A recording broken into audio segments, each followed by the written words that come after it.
Salut à tous, c'est Guillaume Cassard et aujourd'hui je vous propose un voyage loin dans le passé. Alors on va prendre la DeLorean direction les années 60 et découvrir le tout premier clash entre King Kong et Godzilla. C'est parti! King Kong contre Godzilla est une production Toho sortie sur les écrans en 1962. Il s'agit là du troisième film de la saga Godzilla et du premier film de la Toho dans lequel apparaît le fameux singe géant. Pour tout vous dire, il y en aura pas tant que ça. Il y en aura deux. Et deux, c'est pas tant que ça.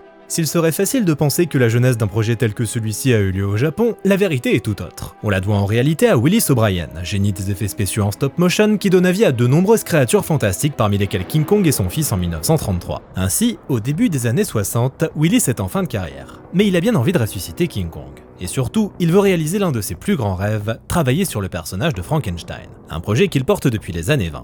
Et c'est alors qu'une idée lui vient en tête. King Kong versus Frankenstein. Parce que pourquoi pas? Il se met alors au travail, développant l'histoire et concevant de nombreuses illustrations. Dans son histoire, Frankenstein est un géant de 6 mètres, mi-homme mi-éléphant, avec de longs bras évoquant le gorille. Naturellement, le monstre finit par s'enfuir dans la nature. Au même moment, des aventuriers capturent King Kong sur Skull Island et le ramènent aux États-Unis. Naturellement, le monstre finit par s'enfuir dans la nature. Et les deux créatures finiront par se croiser pour le combat du siècle. Et en parlant de combat épique, si vous aimez la stratégie et les affrontements titanesques, ne manquez pas le sponsor du jour. Bonjour, moi c'est Jean-Marc Antoine, 15 ans d'expérience chez les Marines US, médaillé d'honneur pour avoir neutralisé une bombe nucléaire avec une simple clé à molette et un chewing-gum. Et je suis là pour vous parler d'un jeu de guerre unique en son genre. War Thunder, c'est un jeu épique d'action multijoueur à grande échelle dispo sur PlayStation, Xbox, PC et Mac et qui va te plonger dans des batailles intenses comme si t'y étais, avec des graphismes réalistes et un gameplay hyper immersif qui te fera sentir l'adrénaline à chaque affrontement. Ça me rappelle mes meilleures années chez les Marines US. Dans War Thunder, tu vas participer à des combats explosifs sur Terre, dans les airs et sur la mer, en pilotant des chars, des avions et des navires, chacun avec ses propres caractéristiques et styles de combat. T'as pas fini de t'amuser, mon gars. Que tu préfères la vitesse des chasseurs, la puissance des destroyers ou la robustesse des tanks, il y a un véhicule qui correspond à ton style. Et chacun d'entre eux peut être amélioré et personnalisé pour t'offrir une expérience de combat unique. Et t'as toutes les technologies à dispo pour bien faire comprendre à tout le monde qui c'est le patron. Missiles guidés, système de protection actif, écran de fumée, dispositif de vision nocturne, drone de reconnaissance et de frappe, et même une frappe nucléaire pour anéantir toute la map. Ma préférée, pas de quartier, pas de pitié, on est là pour tout faire péter. L'ambiance de War Thunder est incroyable. Prépare-toi à ressentir la tension des batailles où chaque décision peut faire la différence entre la victoire et la défaite. Alors, tu penses avoir ce qu'il faut en toi pour dominer le champ de bataille, bonhomme? Et ce mois-ci, War Thunder accueille la mise à jour Dance of Dragons, qui ajoute une tonne de nouveaux contenus au jeu. Au programme, toute une gamme de navires de combat français, le Hadith Thunderbolt, un avion d'attaque américain, le bombardier tactique F-111 et deux nouveaux avions de combat chinois, le J-10A et le JF-17. Sans oublier le système de missiles Storm Air Defense pour continuer de tout faire péter comme il se doit. Suis mon lien en description pour télécharger le jeu gratuitement, parce que ouais, c'est du free-to-play, mon gars. Les nouveaux joueurs et ceux qui reviennent après plus de 6 mois d'absence recevront des bonus exclusifs. Une semaine de location pour l'avion P-40E1 et le char M4, des camouflages uniques, la décoration aigle de vaillance, 100 000 Silver Lions, 3 véhicules premium gratuits, une semaine de compte premium et bien d'autres cadeaux. Alors si tu veux t'éclater comme jamais à grands coups de frappe nucléaire, télécharge War Thunder. Amuse-toi bien, mon gars. O'Brien soumet donc toutes ses idées à la RKO, les propriétaires de King Kong, et Daniel O'Shea, le président du studio, aime beaucoup le concept. Il présente alors O'Brien au producteur John Beck, qui sera chargé de développer le projet. Sauf que Beck, c'est ce qu'on appelle communément un gros crevard. Et il le prouvera par la suite. Mais d'abord, il charge George Worthing Yates, spécialiste du film de monstres, de plancher sur le scénario. L'homme se met donc au travail, renomme Frankenstein Prometheus, en référence au titre du roman de Mary Shelley Frankenstein or the Modern Prometheus, et le titre devient donc King Kong vs Prometheus. Le 2 novembre 1960, Variety annonce la nouvelle officiellement. Une suite de King Kong titrée King Kong and Prometheus est en chantier, confiée à un certain Jerry Guran.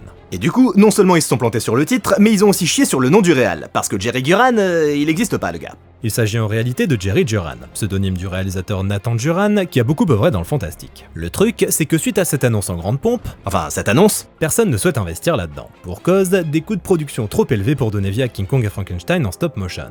Ainsi, après s'être mangé d'innombrables vents de la part des majors hollywoodiennes, John Beck tente sa chance à l'étranger. Notamment en Italie, où il ne bénéficie pas d'un accueil plus chaleureux, puis de l'autre côté du Pacifique, où la Toho fait part de son enthousiasme. Le studio rêvant depuis longtemps de produire un film avec King Kong. Faut dire aussi que leur monstre maison, Godzilla, c'est clairement un descendant du singe géant. Ça leur permet donc de boucler la boucle en accueillant le monstre géant original. La Toho s'empresse alors de rédiger un contrat lui donnant les pleins pouvoirs créatifs sur le projet, et Beck accepte, satisfait de pouvoir enfin se faire de l'argent avec ce concept. La compagnie japonaise partagerait simplement les droits d'exploitation, laissant à Beck le marché américain, canadien et anglais. Bien évidemment, Beck ne touche pas un mot de tout ça à Willis O'Brien, qui ne découvrira qu'une fois l'accord avec la Toho conclu qu'il ne réalisera jamais son rêve de donner vie à Frankenstein et qu'il s'est fait purement et simplement flouer. Il ne sera pas crédité pour l'idée originale et ne recevra aucune compensation financière. Brisé par cette trahison, O'Brien tentera de poursuivre Beck en justice, mais manquera d'argent pour se lancer dans une bataille juridique. Il décédera d'une crise cardiaque le 10 novembre 1962, et pour sa veuve Darlene Prennett, la frustration liée à l'échec de ce projet auquel il tenait tant n'y fut pas étrangère. Les merveilles de l'industrie du rêve.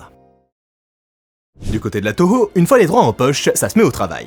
Il est rapidement décidé de faire table rase du script de George Worthington. Il est même rapidement décidé de faire purement et simplement sortir Frankenstein de l'équation. Parce qu'ils ont une idée autrement plus excitante à proposer. King Kong contre Godzilla. Car qui de mieux que leur monstre star pour faire face au gorille géant? À ce moment-là, Godzilla n'avait plus pointé le bout de son museau sur les écrans depuis 6 ans et son deuxième film, Le Retour de Godzilla, qui avait bien marché au box-office, mais s'était vautré niveau critique. Faut dire aussi que le film avait été produit dans une certaine urgence, atterrissant sur les écrans seulement 6 mois après le succès du premier. Ce qui rappelle d'ailleurs beaucoup ce qui s'était passé avec Le Fils de Kong, sorti 9 mois à peine après l'original pour un accueil pas spécialement chaleureux. Bref, Godzilla absent des écrans depuis 6 ans, organiser un match entre King Kong et lui semblait être l'occasion parfaite pour orchestrer un retour triomphal. A priori. Croyant dur comme fer au potentiel du projet, la Toho décide de faire profiter King Kong contre Godzilla d'une sortie événement pour les 30 ans du studio. Il sera le premier Godzilla à bénéficier des couleurs et sera tourné au format Tohoscope, le cinémascope maison. En ce qui concerne l'équipe technique, c'est Ishiro Honda, réalisateur du Godzilla original, qui hérite de la mise en scène de cet opus après avoir cédé sa place à Motoyoshi Oda sur le deuxième. Et le réalisateur ne sera pas ravi de l'approche souhaitée par la Toho. Des sondages ayant révélé que la majorité des fans de Godzilla étaient des enfants, la compagnie souhaite abandonner l'approche sinistre et grave du premier film au profit d'un divertissement plus léger destiné au jeune public. Aux grandes dames du réalisateur donc, mais la Toho lui demande pas son avis. Shinichi Sekizawa, scénariste de Mothra, est quant à lui embauché à l'écriture du scénario qu'il développe en collaboration avec Honda. Un scénario au sein duquel le vrai monstre ne sera pas celui qu'on croit. Eiji Tsuburaya, co-créateur de Godzilla, fera son retour comme superviseur des effets spéciaux, ce qui signifie qu'il sera chargé de mettre en boîte toutes les séquences avec les monstres. Pour ce qui est des costumes, ils seront conçus par Teizo Toshimitsu, déjà en charge de ceux des 2 premiers opus. Haruo Nakajima enfilera pour la 3e fois le costume de Godzilla, et Shoichi Hirose incarnera King Kong. Contrairement à ses précédentes apparitions en stop motion, King Kong prendra donc vie pour la première fois via la suitmation, le nom donné à la technique reposant sur l'utilisation d'un acteur en costume pour incarner un monstre géant. Et du coup, comme je le disais, la Toho voit les choses en grand avec ce film. Sauf que niveau budget, ça commence à coincer. Pour cause, récupérer les droits de King Kong, ça leur a coûté bonbon comme on dit dans le milieu. 80 millions de yens. Du coup, ils abandonnent l'idée de partir tourner au Sri Lanka pour les scènes se déroulant sur l'île de King Kong. Ils se contenteront des terres japonaises et l'équipe tournera ses scènes à Oshima. De son côté, Eiji Tsuburaya, réalisateur des combats, décide de partir à fond dans l'approche légère demandée par la Toho. Les scènes en boîte, Akira Ifukube fait son retour à la musique et le film sort au Japon le 11 août 1962 où il fait un tabac. Avec 11 millions d'entrées totalisées et 325 millions de yens récoltés à sa sortie, King Kong contre Godzilla est alors le plus gros succès de la saga Godzilla et le 2e film japonais le plus rentable de tous les temps. Bref, la Toho est heureuse de son coup. Et pendant ce temps, aux États-Unis, le producteur John Beck s'occupe de remonter le film. Ouais, ça faisait partie du deal avec la Toho, et c'est un petit peu une tradition chez les Américains de remonter les Godzilla pour faire n'importe quoi avec. Ainsi, dans l'optique d'adapter le film au public américain, Beck ajoute des scènes inutiles tournées pour 3 fois rien avec des acteurs locaux, retire des scènes, modifie l'ordre de certaines séquences, et retire les morceaux composés par Akira Ifukube pour les remplacer par des musiques en provenance d'autres films. Il fait sa petite tambouille quoi. Une petite tambouille qui lui coûtera 12 000 $, mais qui lui en rapportera 200 000 lorsqu'il vendra les droits de distribution à Universal le 29 avril 1963. Le film sortira le 26 juin sur le territoire américain où il rapportera 2,7 millions de $. Une opération rentable pour John Beck donc. Élu crevard de l'année chez Crevard Magazine. Contrairement à ce que prétendait une rumeur persistante issue du fanzine américain Spaceman, l'issue du combat ne diffère pas entre la version américaine et la version japonaise. Le magazine prétendait en effet que 2 fins différentes avaient été tournées. Une fin destinée à la version Toho dans laquelle Godzilla ressortait vainqueur, et une autre pour la version américaine, où c'était cette fois-ci King Kong qui remportait la victoire. Mais c'est des grosses conneries, car dans la version japonaise comme dans l'américaine, c'est toujours King Kong qui ressort vainqueur du combat. Et après s'être mis à dos Willis O'Brien, John Beck s'attirera les foudres du co-réalisateur de King Kong. Marianne C. Cooper sera en effet atterrée de découvrir l'existence de ce King Kong contre Godzilla et particulièrement irritée par l'utilisation d'un homme en costume pour incarner King Kong. Une méthode à laquelle il s'était toujours farouchement opposé lors de la production du premier film. N'ayant été ni consulté ni crédité comme co-créateur de King Kong, il poursuivra John Beck, Universal et la Toho en justice, mais l'opération n'ira pas bien loin. Cooper n'étant pas pleinement propriétaire des droits du personnage comme il le pensait. Il a toujours un de ses bols, ce Beck. Dans King Kong contre Godzilla, Pacific Pharmaceuticals, une compagnie pharmaceutique comme son nom l'indique, organise une expédition vers l'île de Faro pour trouver et capturer le prétendu monstre géant vénéré par la tribu locale. Un monstre qui n'est autre que King Kong. Le problème, c'est que pendant le trajet retour, le gorille géant s'échappe. Et au même moment, Godzilla se libère de l'iceberg dans lequel il s'était retrouvé piégé à la fin du film précédent et recommence donc à semer la terreur dans un Japon qui a décidément pas de bol avec les gros monstres. Et pour faire face à cette situation délicate, il est décidé de faire s'affronter les deux monstres, partant du principe qu'un seul en sortira vainqueur. Parlons du résultat. King Kong contre Godzilla est un film qu'on aurait vite fait de qualifier de gros nanar sans intérêt. Faut dire que ça a pris un méchant coup de vieux. Contrairement au premier Godzilla qui parvient toujours à glacer le sang malgré ses 70 ans, King Kong contre Godzilla accuse en effet méchamment le poids des années. Premier constat, les effets spéciaux sont pas au top. Autant Godzilla fonctionne plutôt bien, autant le costume de King Kong, comment dire, c'est pas trop ça. Au-delà de sa démarche de gros débile, avec son visage hyper figé et son sourire de psychopathe, le gorille géant fait flipper, mais clairement pas pour les bonnes raisons. Ouh, je te tuerai dans ton sommeil.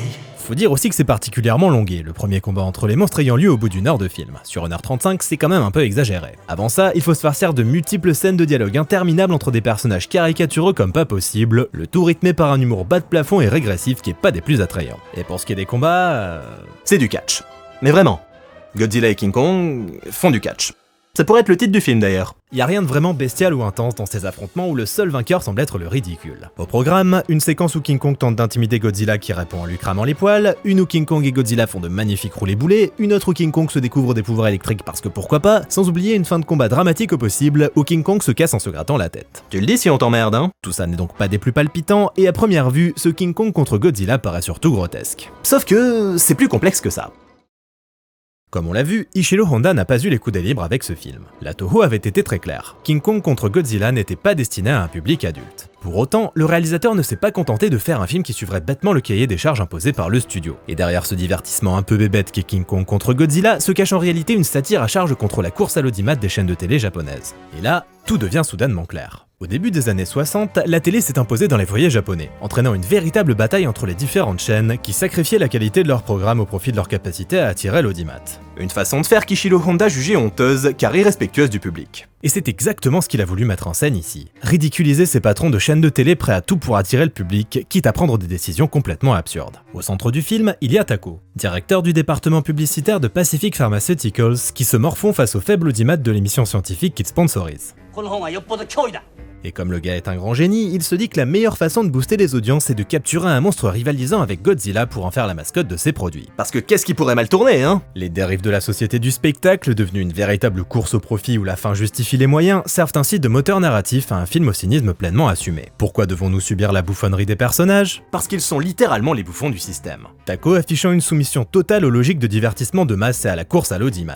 Pourquoi les affrontements entre King Kong et Godzilla ressemblent à des matchs de catch? Parce qu'à cette époque, c'est le sport le plus en vogue à la télé japonaise. Ainsi, en filant la métaphore jusqu'au bout, on peut voir en King Kong contre Godzilla un film pirate où Honda prend pour cible la Toho elle-même. La Toho qui a pour ainsi dire capturé King Kong pour le mettre face à Godzilla au sein d'un divertissement décérébré censé attirer le plus grand nombre sans se soucier d'une quelconque profondeur ou valeur artistique. King Kong contre Godzilla, simple film bébête? Eh ben non. Tout est signifiant. Ishiro Honda est donc un sacré petit malin qui est parvenu à faire bien plus que ce qu'on attendait de lui, rien au nez et à la barbe de ses supérieurs sans même qu'il ne s'en rende compte. Parce que du côté de la Toho, on se frottait simplement les mains face aux incroyables chiffres du box-office. Qu'on se le dise, King Kong contre Godzilla a créé un précédent, constituant un succès énorme et lançant la grande tradition des versus dans la saga Godzilla. Mais il a jamais eu de suite. Pourtant, la Toho a bien tenté d'en développer une qui aurait constitué le 4e film de la saga Godzilla. Un scénario fut même écrit par Shinichi Sekizawa, avec comme point culminant un affrontement entre les deux kaiju qui les voyaient disparaître dans une éruption volcanique. Mais étonnamment, l'idée ne se concrétisa jamais. Le studio se pencha alors sur le personnage de Frankenstein dont elle possédait les droits depuis le deal avec John Beck. Mais ils décidèrent finalement de partir dans des directions différentes, avec Mothra vs Godzilla et Frankenstein vs Baragon. Quant à King Kong, il aura droit à son propre film rien qu'à lui, King Kong Escapes. Et tous les trois seront mis en scène par Ishiro Honda. Productif le gars.